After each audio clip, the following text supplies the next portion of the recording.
Hi, welcome to the Liberating Generations podcast. I'm Dr. Keesha Ewers. And I'm her daughter, Regan Claire. On this show, we will introduce you to experts from a wide variety of backgrounds from the world of science, spirituality, medicine, philosophy, psychology, nutrition, sexology, and even plant medicine. That's a lot. That's a lot. So we're going to start with this episode. And in this episode, we're going to introduce our model for exploring the relationship between personal trauma, generational trauma, and what we call now intergenerational trauma, which spans a huge, wide definition, and it affects so many things about living, right? Mhm. Our attachment styles, our health, our relationships, the level of intimacy that we can get with other people and ourselves, addictions, our perceptual patterns, and then how those create our thoughts and our behaviors, even our career paths and our finances. Mhm. So this is kind of everything. Yeah, it's a big subject. So why don't we start by defining trauma? Okay. This is an interesting word, trauma, Mhm. right? And our listeners, as you're tuning into this word and you heard liberating generations, intergenerational trauma, I would invite you also to really investigate, how does that word land inside your system? What immediately pops to mind? And so I'm just going to say what I think when I feel when I Mhm. hear the word trauma. So trauma is anything that occurs that you don't feel prepared to meet, Mm. and that you don't have the skill set for. It's Joseph Campbell's hero's journey. It's the thing that's the challenge that there's not a skill set available yet for. Mhm.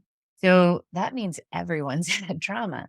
And so sometimes people will, I like to separate trauma into capital T trauma and lowercase t trauma. So capital T trauma would be the trauma that often, like, our listeners probably think of when Mhm. they hear the word trauma: sexual abuse, domestic violence, neglect, right? Mhm. Abandonment, having a parent that's mentally ill, addicted to a substance, incarcerated, Mhm. not available in some way, has maybe died, Yeah. divorce. These are all considered capital T traumas. Right. And not everyone has experienced those.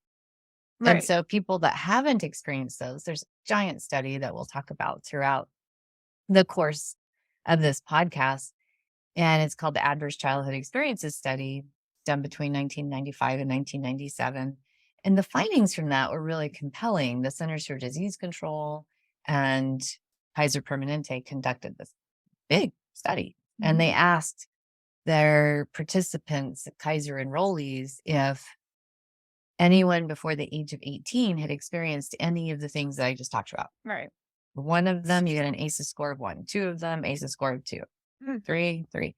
And what they found is that the larger that ACEs score, the more likely you are to develop the things we were just talking about: Mhm. addiction, Mhm. health issues, any health issue, chronic, any health issue, Mhm. obesity, mood disorders, habits that include a lack of desire to engage in regular self-care Right. activities, right? Right. So a lot of people have heard about these findings now, and I talk about them in Solving the Autoimmune Puzzle. Other authors have talked a lot about it. Researchers now bring it in, when they talk about the effect of trauma. I think about trauma as the missing piece of the autoimmune and cancer puzzle, the missing piece of the addiction puzzle, any kind of problem that's ongoing and chronic, we need to fold in the question of trauma. Right. However, this has gotten a lot of attention, and now we know about post-traumatic stress disorder, Mhm. that every human has engaged or experienced in lowercase t trauma. So lowercase t trauma is going to be any kind of trauma that's like a feeling of a betrayal or a rejection, Right. right? Yeah. And I always think about childhood as a jungle of those things, Right. right? Like opportunities abound for betrayal and rejection.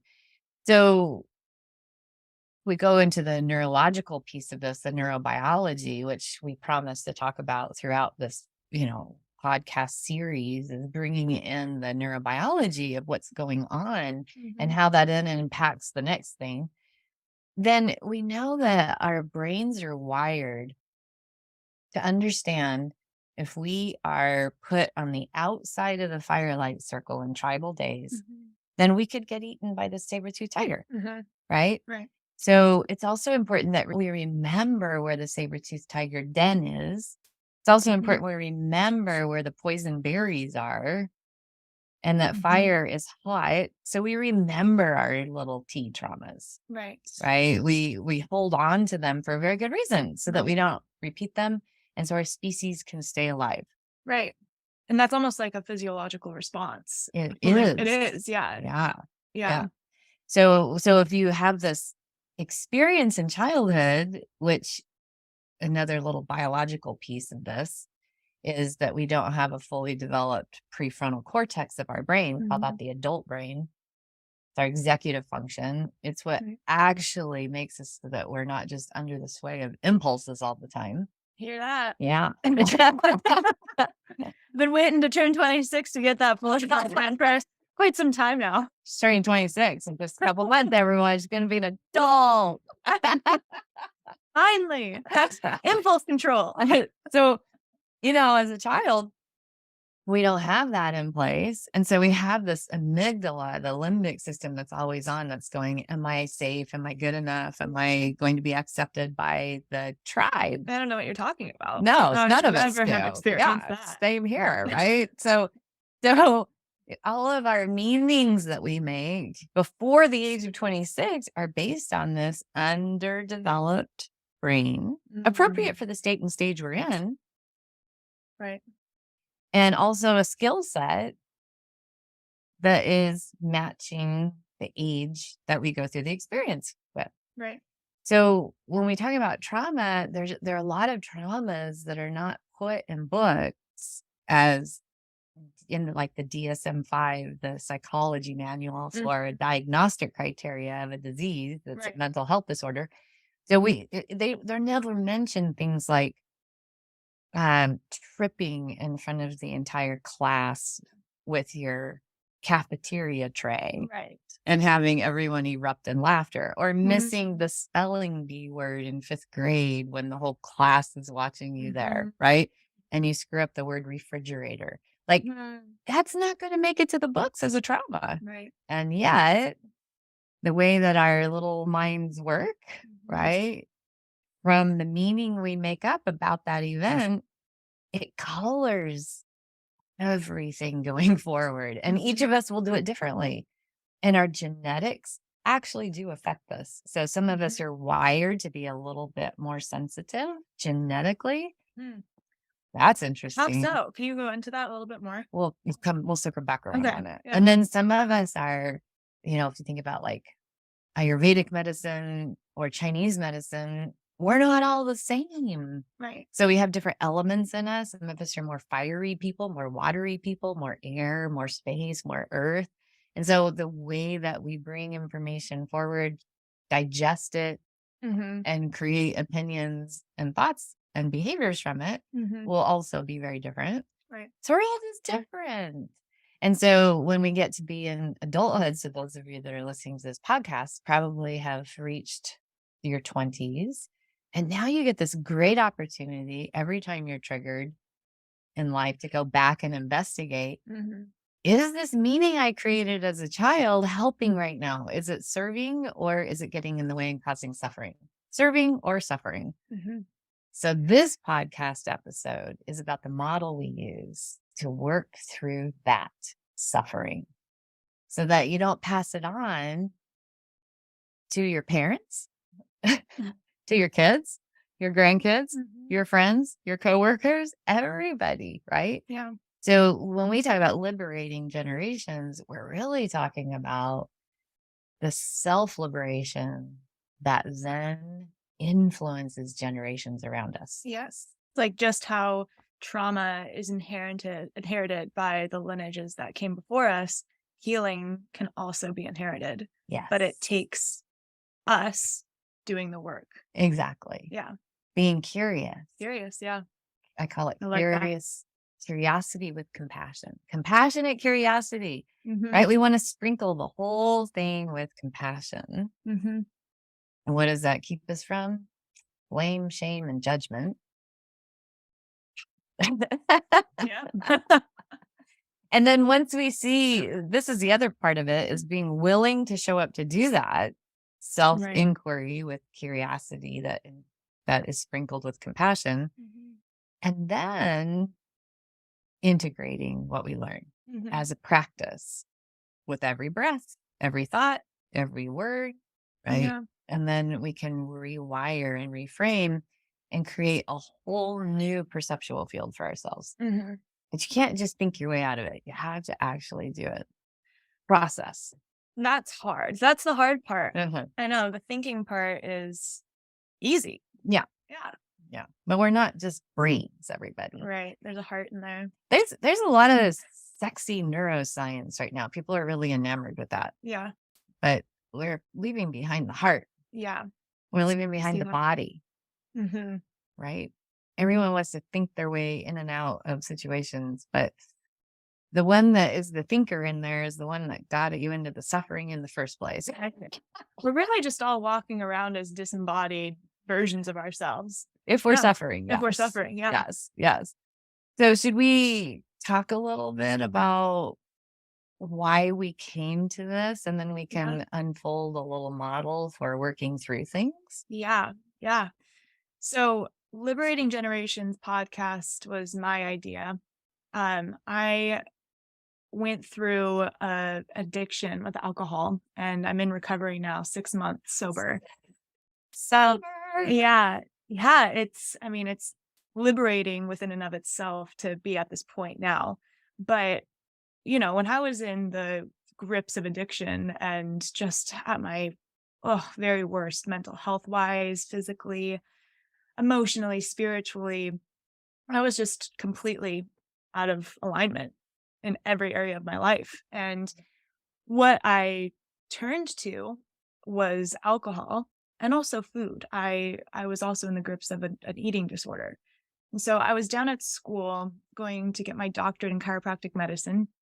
And between the social pressure and the academic pressure and all of these traumas that we've been talking about, my, my underdeveloped brain decided to run the show. And rather than using the tools that I have grown up with, I reached for things that would just calm those voices. Those would calm my nervous system for a split second. The voices that said you're not good enough, that you're not smart enough, nobody likes you, just really negative narratives that were running through my mind and running the show. And so I took some time off from school to, it was you that said, Reagan, do you think that you have a problem with alcohol? And my God, that moment was this last summer. And I was home from school, and it was like the scariest, most necessary conversation I think we've ever had at that point in my life. It was terrifying because your opinion of me and the way that you view me is really important to me. Mhm. And so when I was no longer that image of what I thought was perfection, quote unquote perfect, having an alcohol problem, having an eating disorder Or lovable. or lovable. Right. Yeah. To me, that wasn't okay. And so I kept it from you. And so I wanted to keep it from as many people as possible. I really only confided in people who were struggling with the same challenges I was facing. That didn't do much good. And so I decided to get sober on my own. It's like the classic thing that every addict tries to do is they try to stop whatever they've been using on their own without help from community, outside professional sources, just willpower. And yeah, that doesn't work. It doesn't work. So Does every addict ever. this is every addict ever. Yeah. So You have to try it. yeah. So that did work for a few weeks. And then the addict brain, that's what I call her. The addict brain started saying, you've gone a few weeks without, using alcohol to cope with anxiety or numb or anything. And it hasn't been that hard. So maybe you don't have a problem. So I started introducing it back in. And slowly, as the time was approaching for me to go back down to school, to go back down to chiropractic school, oh, that familiar anxiety started to boil back to the surface. And I started to use alcohol and food more and more to silence the voices. And I was driving back down to school last October, and I was drinking and driving. And I ended up getting in a car crash, slamming into the side of a chiropractic building. Yeah. Yeah. The Yeah, irony. while stopping off in Oregon to pee. Yeah, talk about divine intervention. The questions that I'd had of, am I really supposed to be going to back to school? Is this even my path? Do I have what it takes? And also that the other voice of, do I have a problem with alcohol? Do I need to get help? Both of those questions were answered in one split second. In the hardest way that I could have ever thought possible. This like, oh my God, the worst day of my life, which I now can reflect on as the best day of Right. my life. The day where I was actually very gently slapped awake by my source team and your source team and these beings that knew I was meant for something more. I wasn't meant to continue numbing and drowning out my voice of knowing. And so with me in that car, there were powers higher than myself that were helping me.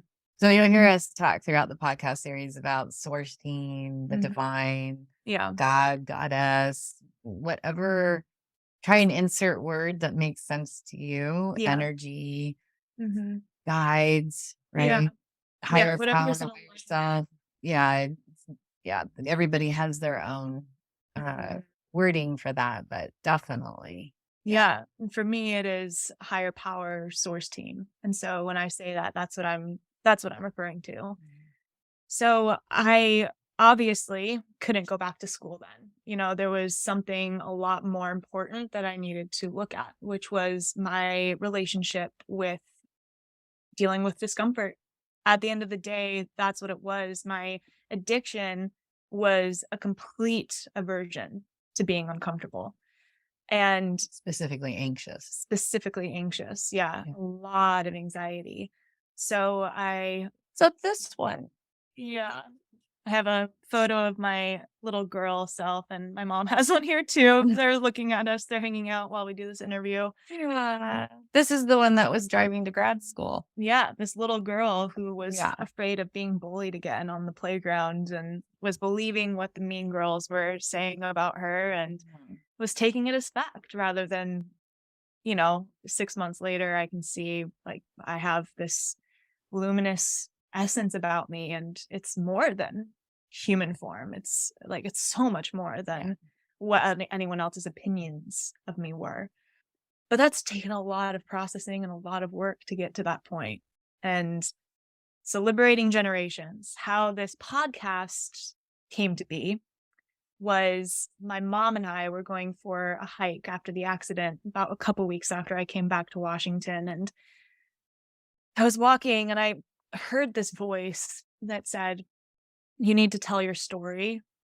You need to share this. And at that time, Miss Perfectionist was terrified of ever sharing with the world that she was drinking and driving, that she got a DUI, that she slammed her car into the side of a building. Like, oh my God, what a screwed up human being.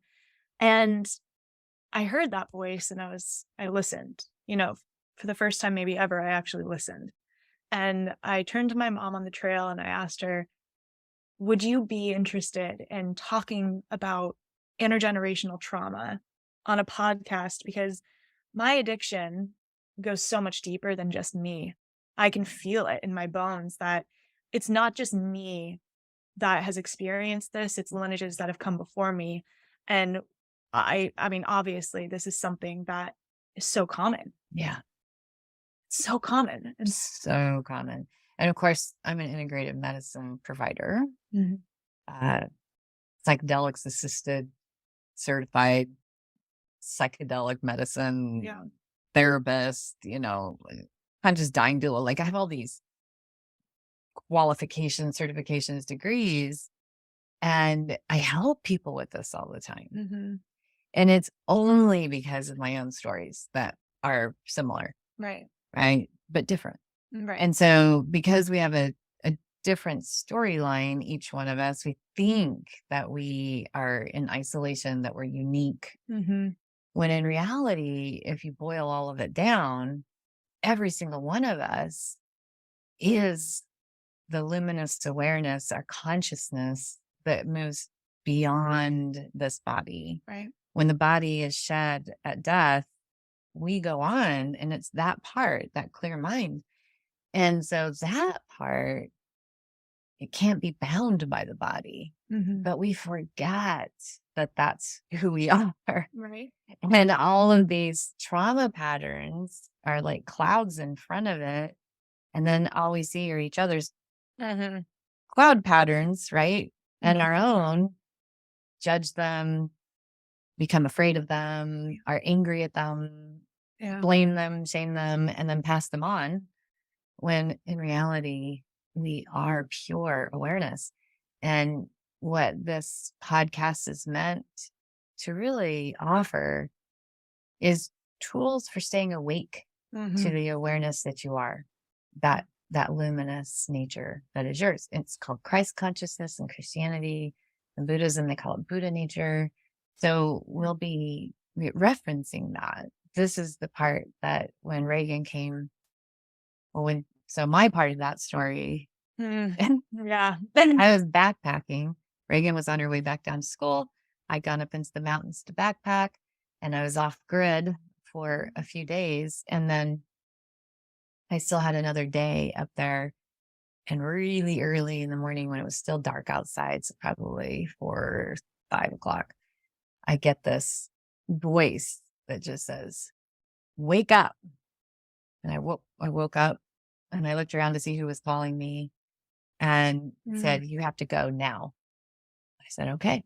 And told my backpacking companion, "We got to go." And to their credit, they didn't even question. They said, "Okay." And we packed everything up and we headed down the mountain, which took several hours to get out. Yeah. And so when we got out and we're driving back into cell service, I said, Reagan's probably almost to school at this point. I'm going to call and check in on her. And she didn't pick up, but I get this text. Oh God. Yeah. I hesitate to tell you this,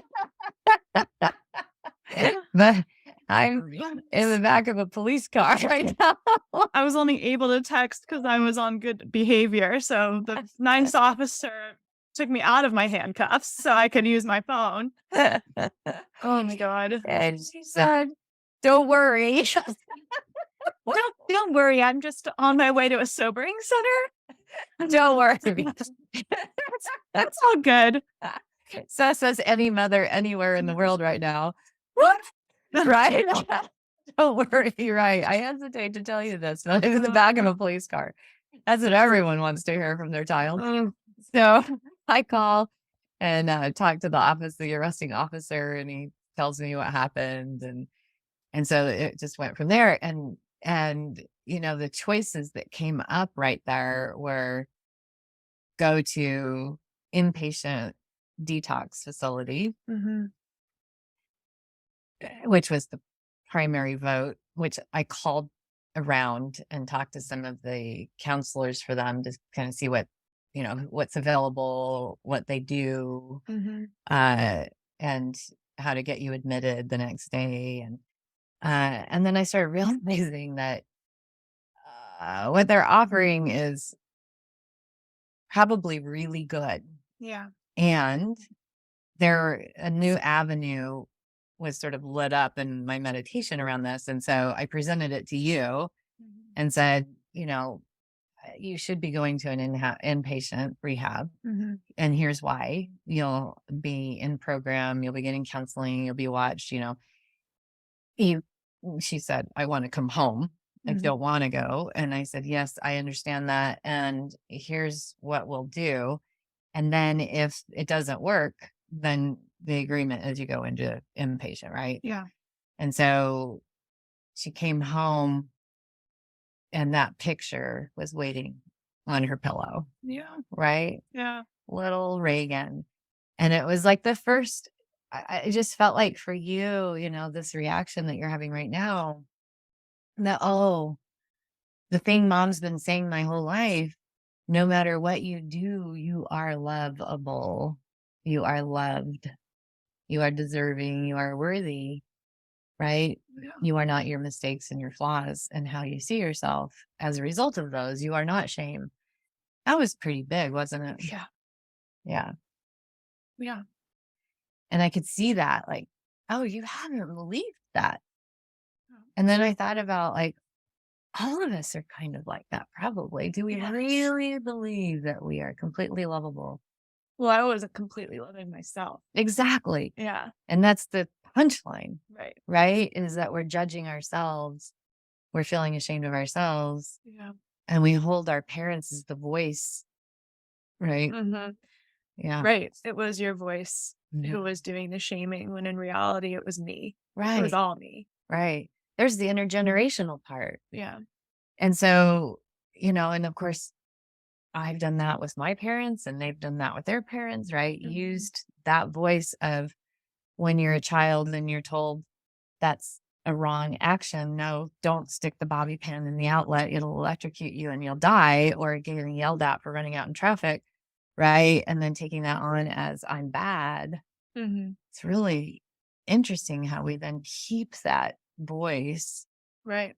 present for us, ourselves all the time, judging, judging, judging. Mhm. And that judge is a protector for us. Don't run in Mhm. traffic. Don't do something that you're going to get ostracized from the tribe Yeah. for. Don't Yep. reveal your flaws because then you won't be loved or Right. lovable. So then the masks that we wear. So this was a peeling away of the mask, showing up completely and seeing, oh, I can not only love myself and I am loved, Yeah. but I also am going to survive this. Yeah. That's big. It was huge. Yeah. It was huge. I didn't realize, just how many masks I was wearing, just how guarded I was. I had convinced myself that I was a pretty vulnerable person. I was a pretty authentic person. And in hindsight, looking back, it was fake vulnerability. The things that I chose to divulge with people were parts of myself that I'd already digested. Mhm. They were parts that may have seemed vulnerable, but weren't really. Mhm. My parents getting a divorce and my dad moving to Utah at a very young age and it's like thinking, yeah, I'm through that, I'm past that, but then the abandonment issues that developed because of that, but being able to conceptualize it and not actually feel it. Yeah. And looking for outside sources for approval, Yeah, right? totally. I mean, that goes into attachment Yeah, theory, right? exactly. Mhm. Yeah. So we'll circle back around and visit that. So for the last 6 months, then we've done this really amazing work together. And Yeah. believe me, it has been not me as the boss. Yeah. We It's we go out hiking every day, which we already did. right. These conversations, like, do you think you have trouble with alcohol, happen with 3 dogs on the ends of leashes out in the woods? Like, Right. this is our space that we really do this Yeah. beautiful communication. Yep. And we've had so many amazing conversations by disengaging from the schedule Mhm. and then also keeping a very disciplined schedule.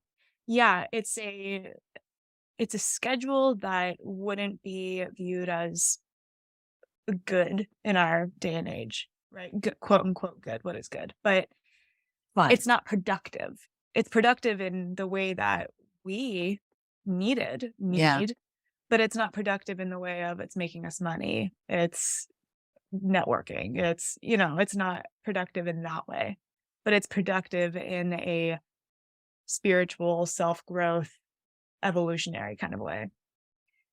So we got up 4:30 in the morning every morning, Hmm. just did spiritual practice. She's learned how to meditate, I knew how to meditate, but I didn't really know how to meditate. how to regularly and consistently Yeah. meditate in a way that doesn't mean sitting still with no thoughts. Right. Yeah, Right. one that involves some self-confrontation, some self-inquiry with compassion sprinkled Yeah. on top. Actually allowing the discomfort to come in Yeah. and listening rather than pushing away, which is what my meditation used to be. It was, you shouldn't be feeling this feeling. Watch it, watch the thought go by, just let it go by, make the thought go by. And I hyper focused on that Mhm. rather than what is the thought? Is the thought real? And, the program that we follow is called Turgar. It's a Tibetan Buddhist program led by Rinpoche. And Mingyur, Mingyur, Rinpoche, Mingyur. Tergar.org, Tergar.org. For anyone who wants to learn how to meditate, I highly recommend this program. I Joy of living. Yeah, Joy of Living. It's amazing. He really breaks down meditation in these really clear steps with laying a foundation in which you can build upon. So, He talks about his panic. and he's a monk who also had panic attacks when he was a kid. And And well into his early adulthood. yeah, Yeah, like at your age. right. Yeah. Yeah, I mean, that's more and more common with the overstimulation that we have in our Mhm. culture these days. Panic is a very real Mhm. problem. It is. Yeah. So, of course, I had anxiety too about how are you going to be okay? And am I Yeah, doing the right thing bringing you home instead of putting you in rehab? right. And so, working with that discomfort, I don't have a crystal ball to see how this is all going to turn out. And so, each breath, right? Learning how to say, okay, she has her path that she's walking. This is going along just how it's meant to. Mhm. And I have my path that I'm walking, and it's going along just how it's meant to. Yeah. Yeah. And the steps along the way in our generational patterning are starting to reveal themselves Mhm. because we're asking for them to. And Yeah, it's being revealed as we get curious with compassion. right. And let me just say, the way in which you moved through this has been incredible. Yeah. You Thank you. not I mean, you have been a superstar through all of this. My brother came home at the same time with me and also went into recovery at the very same time that I did. So, it wasn't just one kid you were dealing with, it was two adult children who needed to be in recovery, and you didn't take that on yourself as, "I'm a bad mom for Yeah. ever letting them get to this point." You did hold it with so much compassion, and, I mean, I learned so much from you, obviously, every day, and the way that you've moved through this process has just been really amazing for me to get to watch, and I hope I can do even as a little sliver of a job that you've done when I have kids. Yeah. Well, thank you. But Mhm. there's been some anxiety in there. It's been well, it's been well then. No, it's been out coming out on our practice, and I've been talking about Yeah. that, right? Yeah. Yeah. So a lot of practices that we've done that then we've had, this incredible unfolding and digesting Ayurvedic medicine, which is the 10,000-year-old sister science of yoga, also comes from the same group of texts called the Vedas, is it's the medical part, right? And so all those years ago, these sages wrote about humans and their environment and how those interrelate with each other, with the planet we live on, with the elements, with the stages of life, with the time of day, with months in the year, just like really observing that we're not all the same and Mhm. that we all actually need to do this differently, but there's a common denominator, and that is that we have to digest our emotions and Mhm. our feelings the same way we would digest food. Mhm. And another model that they introduced that was very life-changing for me many years ago when I learned Ayurvedic medicine to reverse my autoimmune disease called rheumatoid arthritis, which is a genetic piece in place from my paternal grandfather who had it. So, a lot of times autoimmunity is considered to be genetic. It is. Yeah. But trauma is one of the missing pieces of the puzzle that Mm. activates a genetic issue. Right. That's so key. And so healing that trauma that, of my own sexual abuse, of going through and digesting past experiences and emotions like that, I was able to reverse my autoimmunity within 6 months. And so Mhm. this has been a very powerful in my 30s revelation that, oh, my mind has so much to do with my reality, and that I need to learn how to master my mind, not have my mind be the master of me. Mhm. So one of the things that brought that to light was this model, Ayurvedic medicine, Mhm. and the pancha koshas that they talk about. So pancha in Mm. Sanskrit, the language of India, and the way of the Vedas, pancha koshas is 5 sheets or Mhm. 5 layers to us. So they don't see us as just human individual bodies that populate the planet and that's all there is to it. They see us as having 5 layers, and the last fifth layer is interconnected with all other beings. So we're in this energy grid together, all one. So the physical self walks around next to each other, right? Mhm. And that one holds our genetics, our organs, our cells, our systems. It's the one that we feed, we water, we take for walks. It's the one we're all familiar with. And then next to that, the next layer is called our energy body or pranamaya kosha. And that one, so fascinating because in yoga theory, well, different yoga paths, lineages, will talk about different ways of viewing this, but a lot of people are familiar with the term the chakra system. And the one that's made it to the United States and become most popular is the 7 chakra system, right? But Mhm. there are actually many more than that, 72,000 of them. And so these chakras, you can think of as energy wheels. And the way that they conceptualize that energy system is that they're channels that the next body communicates to the physical body through. So Mhm. the third layer to us is the emotional body. Mhm. So this is interesting. So the mental emotional bodies are the ones that store our meanings we make when we're children, Mm. even the ones when we're upset children. Right. It stores our beliefs that we create from those meanings, right? Like, I have to be perfect to be loved was one of Mhm. my primary ones. And I was a perfectionist until my rheumatoid arthritis diagnosis. And then I had to get really clear about that wasn't Yeah. serving me. I was causing suffering Yeah. for you guys too, all Mhm. 4 of my children and my poor husband. So that emotional mental layer, that feeling body communicates with the physical body through the energy system. Mhm. So they're not separate from each other, just like the mind's not separate from the body. Right. Then the fifth layer so you have a fourth layer that's your higher wisdom, it's your Mhm. higher self, your wisdom nature.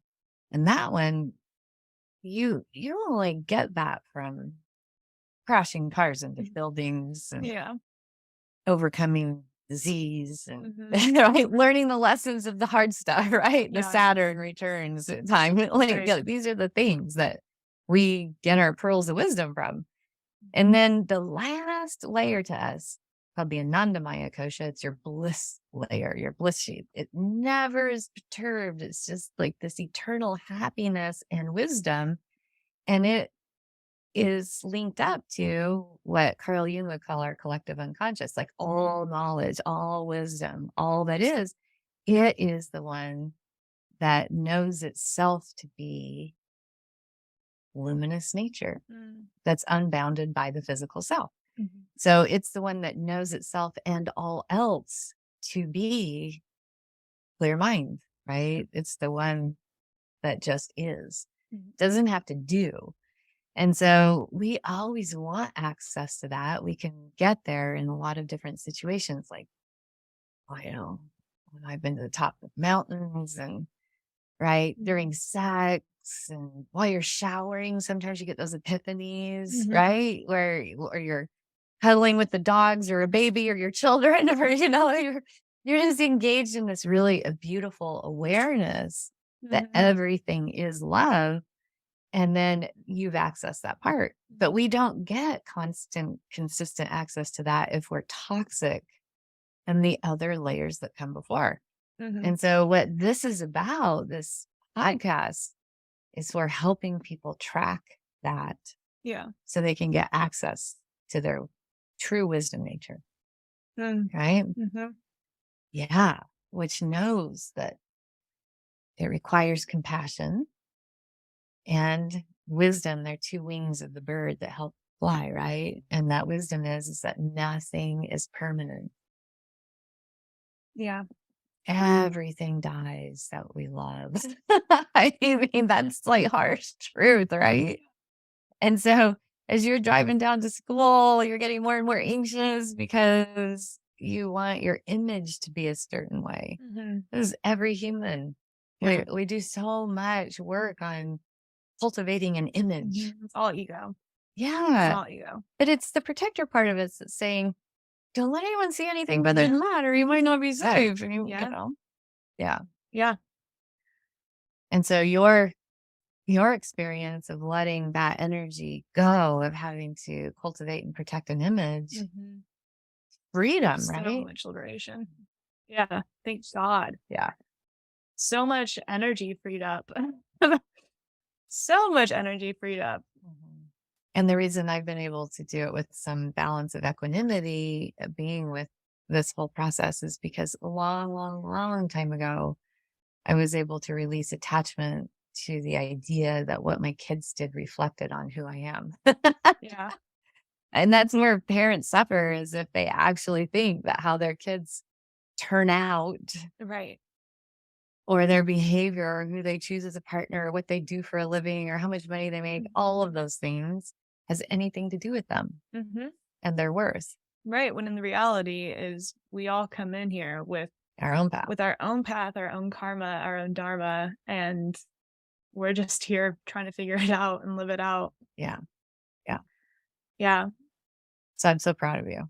Mm. Thank you, mom. But more importantly, because if I say I'm proud of you, that Mhm. actually gives you like a little hummingbird dripping from the nectar, drinking it, Mhm. right?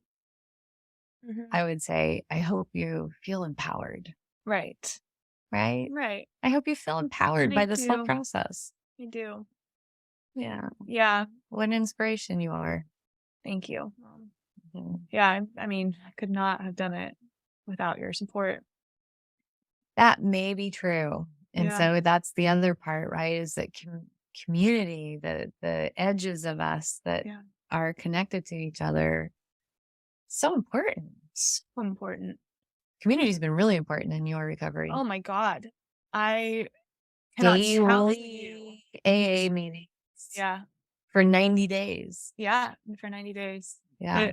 It was everything. And, you know, I had some aversion to meetings, AA meetings particularly for a long time because of the God talk that Mhm, is in the big book. mhm. And, you know, I really didn't know what I was talking about whatsoever. I just didn't want to admit I was an alcoholic, honestly. That's what it was. That's what it came down to. But yeah, when you find there's so many different meetings via Zoom. So if you're for our listeners, if that's something that you've been playing around with, maybe hopping on a meeting and checking it out, there's so many easily accessible via Zoom. And one is never going to be the same as another one. So you do kind of like what I had to do was go visit a lot of different meetings before I found the one that really worked for me. And I was very lucky that I found it pretty early on in my recovery. And yeah, Should we give a shout out for it? Because anywhere in the world you can join it because it's online. I don't know if I'm allowed, I don't know if we're allowed to do that. 4 o'clock meeting? 4 o'clock meeting in Seattle. I don't know if I'm You can't give a shout out for that meeting because they always say, join us if you're here. okay. Yeah, it's We're not naming names. yeah, living in sobriety in Seattle, 4 o'clock. So every Yeah. day at 4 o'clock. It's so helpful. It changed my life for sure. Just having that community aspect, Mhm. that support in recovery and sobriety. I've never met a group of people who are more authentic and real and vulnerable and so willing to show their shadows. It's actually been a little bit, it's been a little difficult actually in going into community that I used to have before I got sober, like being a part of those communities now, because often it's pretty surface now. I'm over You're used here. to getting in the grit. Yeah, I'm over Yeah. here like, here I am. I'm I'm an alcoholic in recovery. I'm like saying it loud and proud. I don't want to keep anything in myself anymore. Like, let's share our shadows so that they don't have power over us anymore. And people get a little uneasy with that, I have found, when they're not ready to kind of unpack that within themselves. So, yeah, it's been and luckily I do have a very large support system here in Washington that are very much so unpacking their trauma and working on themselves, and they've been with me during We this have whole an process. amazing community for We that. do. Our medicine community. We do. So I have enjoyed, you know, one of the things Reagan would say to me is, you don't have a problem with alcohol, so you're not going to understand this. Mhm. Right. But one of the things I would say is, when I was diagnosed with RA, I came up close and personal with my sugar addiction. And that underneath addiction is a need to soothe a Mhm. feeling of anxiety. Mhm. Shopping, I would start on a book series and not finish until it was done, right? I have a very addictive personality. We now know with our genetics that we have a lot of dopamine issues in our family, Mhm. and addiction pops up in a whole variety of ways. And, if I kind of think about addiction as a term that is, I have to be doing something or have something outside of myself for my inner self to be calm, Mhm. right? Yeah. So, Self-soothing. what is the binky? Yeah. And it'll have a whole bunch of different names. And it could Mhm. be a relationship. It could be being in love with love. It can be, Yeah. codependency in relationships is created from that. Mhm. So, I would say, Reagan, no, no, no, no.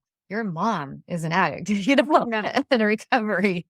And so I'll never forget, coming home and explaining how in Kathleen De Maison's book, Potatoes Not Prozac, Mhm. of how this works with sugar, and Mm. saying it's leaving the house now, Yeah. right? And Yeah. I need you not to be baking cookies every day and Mhm. having them cooling on the counter, because when I come through the door, unlike another person that's not an addict, Yeah.